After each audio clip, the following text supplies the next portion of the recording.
एक जरा व्यू आप ना एचडीएफसी बैंक के शेयर को लेकर दीजिए। मतलब मुझे तो ऐसा लगता है कि अगर एचडीएफसी बैंक की हम चर्चा ना करें तो हमारी चर्चा कंप्लीट ही नहीं होती है। 1880 रुपए के आसपास के भाव के आसपास क्लोजिंग हुई है और बहुत बढ़िया रिकवरी रही। 1830 से 1873 ये सफर तय किया एचडीएफसी बैंक के शेयर ने। क्या आपको लगता है कि मौजूदा स्तर से भी ये स्ट्रेंथ दिखाएगा? और अगर अब किसी को नया निवेश के बारे में सोचना है बैंकिंग में, कौन से शेयर होंगे आपको? दिग्गजों के साथ जाएं, एचडीएफसी, आईसीआईसीआई, एसबीआई, या फिर मिड कैप में आपकी कहीं नजर है?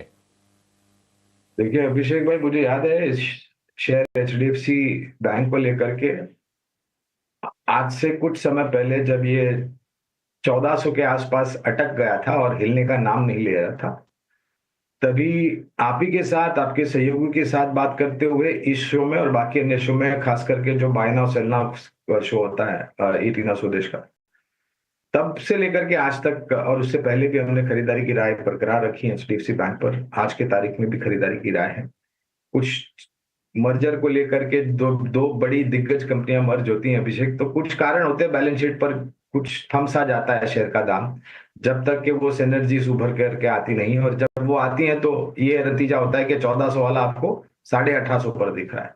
तो दिग्गज कंपनियों में आपको ना थोड़ा सहनशीलता रखनी चाहिए, थोड़ा समय देना चाहिए आपको। ऐसा नहीं है कि आपको हर दिन, हर हफ्ते, हर महीने ये आपको 10-15% ऊपर की चाल दिखाए। और ऐसा अनुमान रखना भी मेरे ख्याल से अनिवार्य नहीं होगा, समझदारी नहीं होगी। तो क्या दिग्गजों का डर करना चाहिए? मुझे तो, मैं तो कहता हूं कि बैंकिंग वित्तीय क्षेत्र आपके पहले तो पोर्टफोलियो का एक अहम हिस्सा होना चाहिए, पहली बात। दूसरी बात, आपको सभी प्रकार के शेयर रखने चाहिए, यानी कि सरकारी बैंक के, निजी क्षेत्र बैंक के, और यहाँ दोनों पर भी आपको एक मिश्रण रखना चाहिए, लार्ज कैप, मिड कैप और स्मॉल कैप का। तो सरकारी बैंकों में state bank of India, bank of Baroda, bank of India, Canara bank, Indian bank, PNB, ये खरीदारी की सूची में।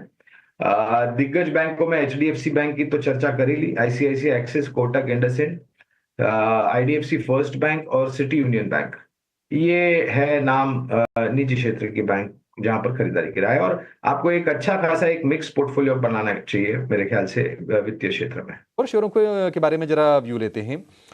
एक शेयर हम देख रहे हैं कि लोअर लेवल से स्ट्रेंथ दिखाने की कोशिश कर रहा है और वो है डिलीवरी का।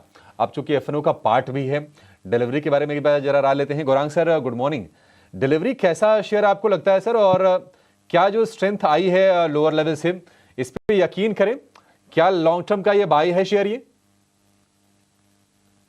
धन्यवाद अभिषेक, आपको भी प्रणाम और शुभ प्रभात हमारी तरफ से। तो देखिए, सीधे सीधे तो राय नहीं देंगे क्योंकि कवरेज नहीं, लेकिन जिस प्रकार से ई कॉमर्स में फुटफॉल्स बढ़ रहे हैं, ऑर्डर्स आ रहे हैं, और जिस प्रकार से ये कंपनी खास करके जो ई कॉमर्स रिलेटेड सामान का जो आवागमन होता है उस क्षेत्र में, लॉजिस्टिक क्षेत्र में कामकाज करती है।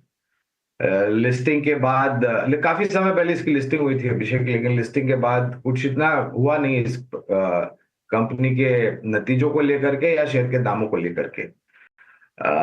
और पिछले हफ्ते चला था ये स्टॉक कुछ खबरों को लेकर के। विशेष रूप में टिप्पणी नहीं करूंगा क्योंकि कवरेज नहीं है, लेकिन हाँ, मैं फिर भी यही कहूंगा कि एक बारी के चाल को देख करके आपको किसी प्रकार का निवेश की रणनीति नहीं बनानी चाहिए। आपको देखना चाहिए कि कंपनी का कामकाज नतीजों में किस प्रकार से आगे बढ़ता है। ठीक है, ठीक है। डिलीवरी को लेकर ये व्यू।